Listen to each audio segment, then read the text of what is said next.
Si Chan Terek ay isang opisyal na naglilingkod sa submarinong Titan, kasama ni Kapitan Grandchamp at ng pangalawang kapitan na si Dorsey. Sila ang mga mata at kamay ng barko upang matiyak na ligtas na mapapatakbo ang Titan. Kasalukuyang nasa karagatan ng Syria ang Titan, inutusan na sumalubong sa mga espesyal na puwersa na nasa misyon upang matiyak ang lihim, huminto ang Titan sa target na karagatan, habang laging alerto sa paligid para sa depensa. Biglang may nakitang Senadorias ang sonar. Para sa gintong tainga na si Chan Terek, isinuot niya ang headset upang tukuyin ang mababang tunog, katamtaman, at mataas na dalas. Target ay isang warship ng Iran. Ipinaalam agad ng pangalawang kapitan sa lahat na magtago kaagad. Sa sandaling iyon, may nakitang kakaibang tunog ang sonar. Kahit na si Chan Terek ay walang magawa, batay sa tunog, mahuhusgahan na ang barko ay may 4 na propeller, ngunit kakaiba sa mga record. Tungkol sa mga hukbong dagat, halos walang submarino na may 4 na propeller. Ang mga kakaibang tunog sa ilalim ng dagat ay marami, hindi alam ni Chan Terek ang lahat. Hinala niya ito ay maaaring isang may sakit na balhina. Ang isang maliit na pagkakamali ay maaaring magbaon sa Titan. Nagduda ang pangalawang kapitan tungkol dito. Tumango ang Kapitan Grandchamp, pinili niyang magtiwala kay Chan Terek sa kabila ng lahat, ipagpatuloy ang misyon. Gayunpaman, ang utos ay hindi pa natatapos, biglang may nakababahalang tunog. Ang warship ng Iran ay natagpuan na ang Titan. Ang kabilang panig ay nagpadala ng anti-submarine helicopter, binuksan ang aktibong sonar system, tinutukoy ang posisyon ng Titan ng malinaw. Mali ang hinala ni Chan Terek, ang tunog kanina ay mula sa isang submarino. Ang halaga ng pagkakamaling ito ay itinulak ang Titan sa isang sulok, nahaharap sa mga depth charge mula sa helicopter. Hindi makalaban ang Titan. Ito ay talagang isang problema ng limitasyon ng armas, ang pinakasimpleng. Ang malaking isda ay lumalamon sa maliit. Sa harap ng sitwasyong ito, ang kahirapan, ang submarino ay karaniwang may dalawang pagpipilian. Una, ay agad na lumangoy ng mas malalim, lumayo sa saklaw ng pag-atake ng kalaban, ngunit sa oras na ito ang Titan ay nasa mababaw na tubig. Malinaw na hindi ito gagana. Pangalawa, lumitaw, at sumuko, kahit na nakakahiya, ngunit ang kalaban ay titigil din ang pag-atake dahil sa internasyonal na kumbensyon. Ang mga natitirang bagay ay ibibigay sa diplomasya. Tapos ang pelikula. Ang kapitan, sa katunayan, nag-utos na lumitaw ang barko. Huminto ang helicopter, ang pag-atake, ngunit biglang lumabas ang kapitan na may dalang RPG. Mula sa submarino, sinugod ang kalaban ng hindi makasagot, binaril ang anti-submarine helicopter. Ang pagkilos na ito, ng Pranses ay labis na ikinagulat ng warship ng Iran, ang buong barko. At ang mga tripulante ay namangha, pinanood nila ang Titan na sinundo ang mga espesyal na puwersa, matagumpay na natapos ang misyon. Kahit na natapos ang misyon, hindi ito nangangahulugang si Chan Terek ay hindi managot. Dahil sa kanyang pagkakamali, na ang Titan ay napunta sa panganib. Kaya naman, ang sonar expert na si Chan Terek ay natural na hindi may kakaila ang kanyang pagkakamali. Siya ay tinanggal sa kanyang tungkulin. Ang kapitan, at ang pangalawang kapitan ay pinuri dahil sa pagresolba, ang panganib. Ngayon, ito ang panahon na kailangan ng militar, ang isang tao upang harapin ang lumalaking tensyon sa internasyonal. Si Grandchamp ay na-promote bilang kapitan ng Formidable, may dagdag na misyon na mag-ambush sa mga lugar sa karagatan na nangangailangan ng nuclear submarine. Ang pangalawang kapitan na si Doc, naging kapitan ng Titan, nagsasagawa ng misyon na protektahan ang Formidable. Siyempre, labis na hindi nasisiyahan si Chan Terek sa resulta. Kahit na siya ay nagkamali, sa proseso, sino ang makakarinig ng perpekto? Ang militar ay walang mga dokumento na may kaugnayan, batay sa ano nila siya sinisisi. Hindi makasagot ng malinaw ang mga nakatataas, kaya ginamit nila ang walang taong submarino bilang dahilan upang palayasin siya. Si Chan Terek ay naghanap ng kabuhayan gamit ang kanyang mga tainga, hindi maaaring magkamali. Ang ganitong pangunahing pagkakamali ay batay sa maikling ingay, hinala. Ang kalaban ay tiyak na hindi maaaring maging submarino. Walang tao ngunit disiplinado pa rin siya ng kanyang mga nakatataas. Sabay bawian ng karapatan sa pagtingin ng mga dokumento si Chan Terek. Nakuha niya ang password ng computer ng kanyang nakatataas sa pamamagitan ng tunog ng pagpindot sa keyboard matapos basahin ng militar. Nakakuha na ang pangkat ng sagot sa paghusga ng militar, na ang mali ay ang recording ng walang taong submarino. Sa dokumento, siguradong maririnig niya ito. Iyon ay hindi ang misteryosong barko na iyon, determinado hanapin ang katotohanan. Si John Terry ay nagpatuloy sa pag-imbestiga. Hinanap niya ang lahat ng submarino na nakamisyon. Ngunit walang tugma, kaya sinimulan niyang hanapin ang mga barkong huminto sa pagtupad ng tungkulin. Ngunit ang mga dokumento ay sinira ng militar. at tinatakan, si Tran Terek ay maaari lamang pumasok sa silid ng mga dokumento, sa walang tigil na pagsisikap. Lumabas ang mga dokumento tungkol sa misteryosong bangkang may sagwan. Lumalabas na ito ay pag-aari ng dating Unyong Sobyet, ang barkong Timaba. Sabay natagpuan ni Tran Terek ang sagot, siya ay nahuli ng kanyang nakatataas. Habang palihim na tumitingin ng pambansang sikreto, parusang kamatayan, buti na lamang si General Kowadong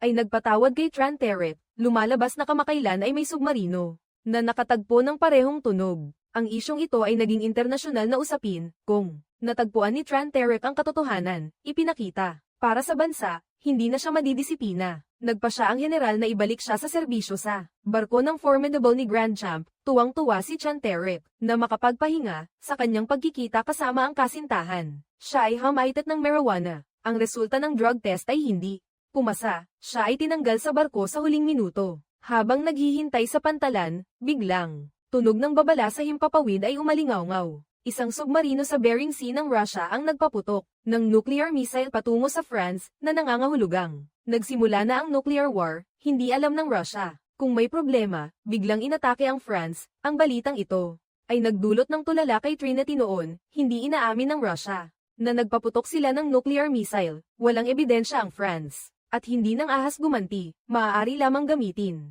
ang defense system upang harangin. Ilang saglit pa, may balita na isang French submarine na nagkataong nasa malapit sa Bering Sea ay naitala ang proseso ng pagpapaputok na ito. Ipinadala ang tunog sa command center, si Tran Terek. Nagkaroon ng pagkakataon, matapos makinig ng mabuti, at suriin, natukoy niya na ang nuclear missile ay nagmula sa lumang Soviet ship na Timaba. Sa totoo, ay nagalit din ng Russia, ang lumang submarino ng Soviet. Ano ang kinalaman nito sa Russia, France? Ay kumpirmado ang pinagmulan ng missile, kaya magsasagawa ng paghihiganti. Ang taong gumawa nito ay si Grand Champ. Inanunsyo ng France na nabigo ang pagharang, ang digmaang nuklear ay hindi maiiwasan, habang ang militar ay desperado. Biglang may natuklasan si Tran Terek, ang tunog. Sa pagpapaputok ng missile ay may konting abnormal, ang missile na ito ay tila hindi umabot sa tamang bigat, agad.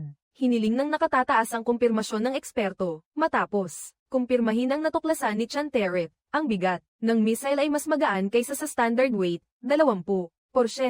Hinala ni Tran Terek, kung ang missile ay walang nuclear warhead, agad na kinuha ng nakatataas. Ang computer, ang bigat ng missile na walang nuclear warhead, ay eksaktong tugma sa tunog na iyon. Agad na nakipag-ugnayan ng general sa Commander-in-Chief, iniulat ang natuklasang walang laman na missile. Sabay din nakatanggap ng tawag ang Commander-in-Chief mula sa Ministro ng Ugnayang Panlabas ng Amerika. Nagbigay ng mahalagang impormasyon ng Amerika. Ang organisasyon ng terorista ay bumili ng isang itinapon na submarino mula sa mga Russian general, kaya malinaw na ang sitwasyon. Ginamit ng terorista ang barko upang magpaputok ng walang laman na missile. Upang isisi sa Russia, nais magpasimula ng buong nuclear war. Ang mundo ngayon ay may agarang misyon na mag-utos na ang sasakyang formidable ay huminto sa pagpapaputok ng nuclear missile, ngunit hindi ito isang laruan na madaling ihinto. Ang prinsipyo ng nuclear missile ay kung may pumatama sa iyo, sisigat ka rin ng ganun, at magkasama kayong mamamatay. Dahil sa digmaan, may posibilidad na kontrolin ng kalaban ang impormasyon o suhulan ang matataas na opisyal upang matiyak ang kapangyarihan ng nuclear missile. Kapag nagbigay na ng utos, hindi na ito maaaring bawiin. Lahat ng mga taong humahadlang sa pagpapaputok ng missile ay ituturing na kasabwat ng kalaban. Ang submarine ay maaaring direktang atake upang matiyak na hindi matukoy ng kalaban ang barko. Ang submarine ay puputulan ang lahat ng komunikasyon. Ang nuclear submarine, formidable, ay ang pinaka-advanced na submarine ng France. Kung itatago ni Grand Champ ang barko, walang sino man ang makakahanap nito. Isa na lamang signal ang natitira bago ang pagpapaputok. Ngayon, ang paghahanap sa posisyon ng formidable sa gitna ng malawak na karagatan ay napakahirap. Ang general ay maaari lamang ilagay si Tran Terek sa Titan na pinamumunuan ni Doc.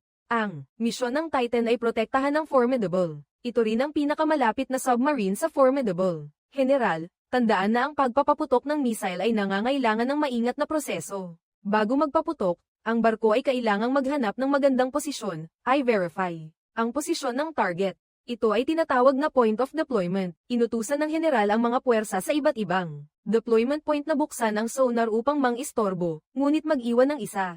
Deployment point na pinakamalapit sa Titan. Ang paraang ito ay talagang epektibo. Ang Formidable ay napilitang pumunta sa inaasahang karagatan, ngunit ang karagatang ito ay napakalawak at ang eksaktong posisyon ay mahirap matukoy. Sa kabutihang palad, ang posisyon ng Titan ay mas moderno kaysa sa Formidable, kaya ang distansya ay nabawasan hanggang sa punto na magagamit ang underwater phone. Sinubukan ni Doc na makipag-ugnayan kay Grand Champ ng maraming beses. Gayunpaman, ayon sa pangunahing prinsipyo ng nuclear missile, sino man ang humadlang ay ituturing na kasabwat ng kalaban. Ang Formidable ay hindi nagpaputok ng torpedo sa Titan na napakarespeto. Ngunit napilitan na, sa huling paraan, nais pa rin ni Doc na subukan ang underwater drone upang sapilitang pigilan ng Formidable. Ang tunog ng drone ay narinig ng sonar ng Formidable. Bagaman ang pagtuklas ay hindi isang torpedo, si Captain Grand Champ ay determinadong nagpaputok ng torpedo upang atakehin ang Titan. Napilitan silang i-evacuate. Si Doc ay dahan-daang lumubog sa malalim na dagat. Kahit na ang pagsabog ay hindi ganap na nawasak ang Titan, ang proseso ng pagpapaputok ng nuclear missile ay umabot na sa huling hakbang. Ang missile launch door ng Formidable ay na-activate na. Si Chanteric ay biglang nakakita ng maliit na bahagi ng tunog. Sa wakas ay natukoy niya ang eksaktong posisyon ng Formidable. Upang maiwasan ang digmaan, mayroon na lamang isang paraan, lubugan ang Formidable. Sa gitna ng sirena ng babala, ang dalawang magkakapatid na submarine ay nagsimulang mag-away. Ang Formidable ay nagpasabog ng kanilang sistema ng hangin upang gumawa ng maling target. Sa ganitong paraan, kahit na sumabog, ang barko ay maaari pa ring magpaputok ng missile gaya ng dati. Ang control room ng Titan ay nataman at malapit ng lumubog. Sa sandaling ito, ang pagpapaputok ng missile ay hindi na maiiwasan. Sa kabutihang palad, ang Formidable ay lubhang napinsala. Ang emergency communication system ay binuksan. Si Chanteric sa wakas ay nakipag-ugnayan kay Grand Champ sa pamamagitan ng code. Nakuha niya ang tiwala ni Grand Champ. Nakinig ang kapitan sa paliwanag at sa wakas ay nalaman ang katotohanan. Ginamit niya ang kanyang huling lakas upang kanselahin ang utos ng pagpapaputok ng missile. Pagkatapos, si Grand Champ at ang kanyang barko, Formidable ay tuluyang nagpahinga sa ilalim ng karagatan. Sa tulong ng general, nagamit ni Chanteric ang torpedo upang makatakas. Lahat ng iba pang mga tao ay nanatili sa ilalim ng dagat dahil sa sobrang presyon ng tubig. Si Chanteric ay nagkaroon ng butas sa kanyang eardrum, nawala ang kanyang mga gininto ang tainga. Ito ang pagtatapos ng pelikula ngayon.